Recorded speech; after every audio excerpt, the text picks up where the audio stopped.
ਪੰਜਾਬ ਦੇ ਲਈ ਆਪਣਾ ਖੂਨ ਵਹਾਉਣ ਵਾਲੇ ਯੋਧਿਆਂ ਦੇ ਨਾਲ ਪੰਜਾਬੀ ਨਹੀਂ ਖੜਦੇ।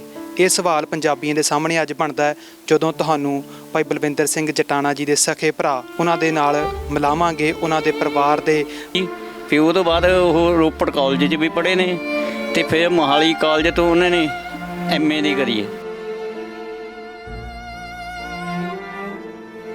1984 ਦਾ ਅਟੈਕ ਹੁੰਦਾ ਸ਼੍ਰੀ ਅਕਾਲ ਤਖਤ ਸਾਹਿਬ ਤੇ ਅਤੇ ਪੰਜਾਬ ਦੇ ਹੋਰ 37 ਗੁਰਦੁਆਰਿਆਂ ਤੇ ਹਮਲਾ ਕੀਤਾ ਭਾਰਤੀ ਫੌਜ ਨੇ। ਤਾਂ ਉਦੋਂ ਪਰਿਵਾਰ ਦੇ ਵਿੱਚ ਕੀ ਗੱਲਬਾਤ ਹੋਈ? ਭਾਈ ਸਾਹਿਬ ਦਾ ਉਦੋਂ ਕੀ ਕਹਿਣਾ ਸੀ? ਕੋਈ ਬੋਲ ਯਾਦ ਨਹੀਂ, ਭਾਈ ਸਾਹਿਬ ਦਾ ਉਸ ਟਾਈਮ ਕੋਈ ਐਡੀ ਉਹ ਨੀਤੀ ਹੈਗਾ, ਕਿਉਂਕਿ ਅਸੀਂ ਦੋਨੇ ਭਰਾ ਅਲੱਗ-ਅਲੱਗ ਰਹਿੰਦੇ ਸੀ। ਪਰ ਸਾਡੇ ਪਿਤਾ ਜੀ ਦੱਸਦੇ ਹੁੰਦੇ ਆ ਕਿ ਵੀ ਉਹ ਕਹਿੰਦਾ ਸੀ ਵੀ ਇੱਕਣਾ ਵੀ ਪਿਤਾ ਜੀ ਵੀ ਮੈਂ ਇਹ ਲਹਿਰ ਦੇ ਵਿੱਚ ਉਹ ਜਾਂਦਾ ਵੀ ਉਹਦੇ ਪਿਤਾ ਜੀ ਸਾਡੇ ਨੇ ਉਹਨੂੰ ਇੱਕੋ ਗੱਲ ਕਹੀ ਸੀ ਵੀ ਜਾਈ ਪਰ ਸਾਡੇ ਨਾਂ ਨੂੰ ਉਹ ਨਾ ਲਵੇੜ ਦੀ ਵੀ ਕੱਲ੍ਹ ਨੂੰ ਤੈਨੂੰ ਐਂ ਕਹਿਣ ਕੋਈ ਵੀ ਇਹ ਗਲਤ ਬੰਦਾ ਨਿਕਲਿਆ। ਸੇਵਾ ਕਰਨੀ ਤਾਂ ਸੰਘਰਸ਼ 'ਚ ਸੱਚੀ ਪੁੱਚੀ ਸੇਵਾ ਕਰਨੀ ਹੈ, ਕਿਸੇ ਤੇ ਉਹ ਨਹੀਂ ਕਰਨਾ ਹੈਗਾ, ਕੋਈ ਲਾਲਚ ਵਾਸਤੇ ਨਹੀਂ ਜਾਣਾ ਹੈਗਾ, ਕਿਸੇ ਪੈਸੇ ਦੇ ਲਾਲਚ ਨੂੰ ਨਹੀਂ ਜਾਣਾ। ਸੱਚੀ ਪੁੱਚੀ ਸੇਵਾ ਕਰਨੀ ਹੈ, ਜੋ ਵੀ ਕਰਨੀ ਹੈ, ਜੇ ਤਾਂ ਇੱਧਰ ਨੂੰ ਤੁਰਨਾ ਹੀ ਆ। ਜਾਣੀ ਔਖੇ ਟਾਈਮ ਕੱਢਿਆ ਉਹਨਾਂ ਨੇ, ਕਦੇ ਕਿਤੇ ਲੁਕ ਛਿਪ ਕੇ ਉਹਨਾਂ ਟਾਈਮਾਂ 'ਚ ਲੁਕ ਛਿਪ ਕੇ ਉਹ ਟਾਈਮ ਕੱਢਦੇ ਰਹੇ ਸਿੰਘ, ਕਦੇ ਕਿਸੇ ਤੋਂ ਪਨਾਹ ਨਹੀਂ ਆ ਲਈ ਹੈਗੀ, ਪਨਾਹ ਲੋਕਾਂ ਦੇ ਲੰਦੇ ਦੇ। ਜਾਣੀ ਕਿ ਉਹ ਜਿੰਨਾ ਚਿਰ ਜੀਵਨ 'ਚ ਰਹੇ ਉਹ ਪੁਲਿਸ ਦੇ ਹੱਥ ਨਹੀਂ ਆਏ ਹੈਗੇ। ਪਿੰਡ ਸੈਦਪੁਰਾ ਭਟਵਾਜੇ ਦੇ ਕੋਲ ਸਾਧੂਗੜ੍ਹ ਦੇ ਕੋਲ ਪੈਂਦਾ, ਉੱਥੇ ਉਹਨਾਂ ਦੀ ਚੈਕਿੰਗ 'ਤੇ ਉੱਥੇ ਉਹਨਾਂ ਦੀ ਗੱਡੀ ਉਹਨਾਂ ਦੇ ਪਿੰਡ 'ਚ ਪਲਟ ਗਈ ਸੀ। ਉੱਥੇ ਉਹਨਾਂ ਨੇ ਸਾਈਨਾਈਡ ਖਾ ਕੇ ਉਹ ਕਰੀ ਹੈ ਜੀ, ਉਹਨਾਂ ਨੇ ਆਪਣੀ ਸੁਸਾਈਡ ਕਰ ਲਈ ਸੀ ਉੱਥੇ। ਬਾਅਦ ਮਾ ਉਹਨਾਂ ਨੇ ਪੁਲਿਸ ਵਾਲਿਆਂ ਨੇ ਜਾ ਕੇ ਉਹਨਾਂ ਦੇ ਗੋਲੀਆਂ ਮਾਰੀਆਂ ਹੋਈਆਂ ਸੀ। ਮੇਰੀ ਭੂਆ ਦੇ ਕੋਈ ਔਲਾਦ ਨਹੀਂ ਸੀ, ਉਹਨੂੰ ਆਪਣਾ ਹੱਥ ਫੜਾ ਗਈ ਸੀ ਵੀ ਮੇਰਾ ਬੱਚਾ ਤੂੰ ਰੱਖ ਲਈ।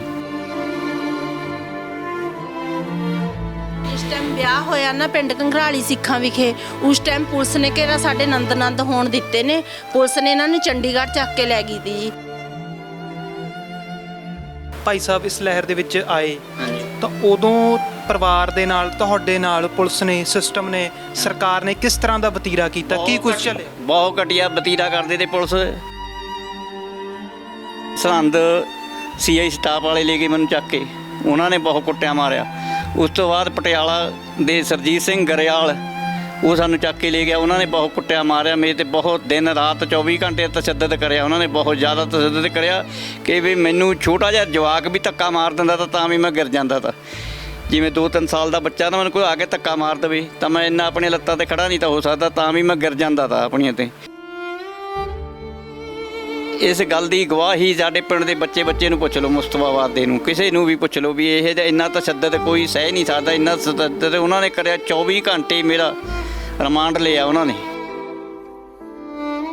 ਮੈਨੂੰ ਸੈਣੀ ਵਿਆਹ ਵਾਲੇ ਦਿਨ ਵੀ ਚੱਕ ਕੇ ਲੈ ਗਿਆ ਤਾਂ ਵਿਆਹ ਸਮੇਤ ਸੈਣੀ, ਹਾਂ ਸਮੇਤ ਸੈਣੀ, ਹਾਂ। ਔਰ ਉਹਨੇ ਮੈਨੂੰ ਇਹ ਗੱਲ ਜਿਸ ਦਿਨ ਛੱਡਿਆ ਮੈਨੂੰ ਸਮੇਤ ਸਿੰਘ ਸੈਣੀ ਨੇ, ਉਹਨੇ ਮੈਨੂੰ ਇੱਕ ਗੱਲ ਇਹ ਗੱਲ ਕਹੀ ਤੀ ਵੀ ਜਾਂ ਤਾਂ ਬਲਵਿੰਦਰ ਮੈਨੂੰ ਮਾਰ ਦੇਵੇ ਜਾਂ ਮੈਂ ਤੁਹਾਡਾ ਪਰਿਵਾਰ ਤੁਹਾਨੂੰ ਮਾਰ ਦੇਣਾ ਮੈਂ।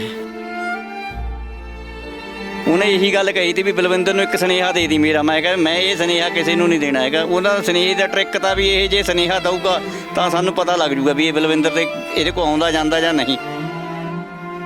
ਜਦੋਂ ਜਿਹੜਾ ਪਰਿਵਾਰ ਦੇ ਉੱਤੇ ਹਮਲਾ ਕੀਤਾ, ਜਦੋਂ ਪਰਿਵਾਰ ਨੂੰ ਸ਼ਹੀਦ ਉਸ ਹਮਲੇ ਦੀ ਗੱਲ ਕਰ, ਹਾਂ ਉਸ ਸਮੇਂ ਦੀ ਗੱਲ ਕਰਦੇ ਜਿਸ ਟਾਈਮ ਸਾਡੇ ਪਰਿਵਾਰ 'ਤੇ ਹਮਲਾ ਹੋਇਆ। ਸਾਡੀ ਭੂਆ ਜੀ ਉੱਥੇ ਗਈ ਹੋਈ ਸੀ ਜਟਾਣੇ ਪਿੰਡ, ਅਤੇ ਮੈਂ ਉਸ ਸਮੇਂ ਰੋਪੜ CI ਸਟਾਫ ਮੁਸਤਫੇ ਕੋਲ ਤਾਂ SSP ਮੁਸਤਫਾ ਦਾ Paramjit Singh inspector Chamkaur Sahib sub inspector ਉਹ ਸਾਨੂੰ ਚੱਕ ਕੇ ਲੈ ਕੇ ਗਿਆ ਤਾਂ ਉਰੇ ਤੋਂ, ਅਤੇ ਉਹ ਮੈਨੂੰ ਉਰੇ ਤੋਂ ਚੱਕ ਕੇ ਲੈ ਗਿਆ ਅਤੇ ਫਿਰ ਉਦੋਂ ਝੱਲੀਆਂ ਤੋਂ ਚੰਨੇ ਦੇ ਪਿਓ ਨੂੰ ਚੱਕ ਕੇ ਲੈ ਕੇ ਆਇਆ ਤਾਂ। ਅਤੇ ਉਸ ਟਾਈਮ ਅਸੀਂ ਉੱਤੇ ਪਤਾ ਲੱਗਿਆ ਵੀ ਸਿੰਘ ਸੈਣੀ ਤੇ ਹਮਲਾ ਹੋ ਗਿਆ ਤਾਂ ਸਾਡੀ ਬੀਬੀ ਉਰੇ ਤੋਂ ਜਿੰਦਾ ਲਾ ਕੇ ਚਲੇ ਗਈ ਜੀ। ਉੱਥੇ ਜਟਾਣਿਆਂ ਤੋਂ 2 ਬੰਦੇ ਆਏ, ਸਾਡੇ ਚਾਚਾ ਜੀ ਲੱਗਦੇ ਆ, ਨਿੰਮਾ ਉਹ ਆਇਆ ਤੇ ਇੱਕ ਬਲਦੇਵ ਸਿੰਘ ਕਹਿੰਦੇ ਆ। ਚਲੋ ਸਾਡੀ ਬੀਬੀ ਨੂੰ ਲੈ ਕੇ ਸਾਡੇ ਫੁੱਫੜ ਜੀ ਛਾਲਾ ਮਾਰ ਕੇ ਕੋਠੇ ਤੋਂ ਉਹ ਵੀ ਚਲੇ ਗਏ, ਰਹਿ ਗਈ ਮੈਂ। ਤਾਂ ਬਾਅਦ ਵਿੱਚ ਜਨਾਨੀਆਂ ਮੈਨੂੰ ਉਰੇ ਤੋਂ ਜੀ ਖਿੱਚ ਕੇ ਲੈ ਕੇ ਗਈਆਂ ਵੀ ਮੈਨੂੰ ਨਹੀਂ ਦੱਸਿਆ ਸਾਡੀ ਭੂਆ ਜੀ ਨੇ ਵੀ ਆਹ ਹਮਲਾ ਹੋ ਗਿਆ ਉਸ ਦਿਨ।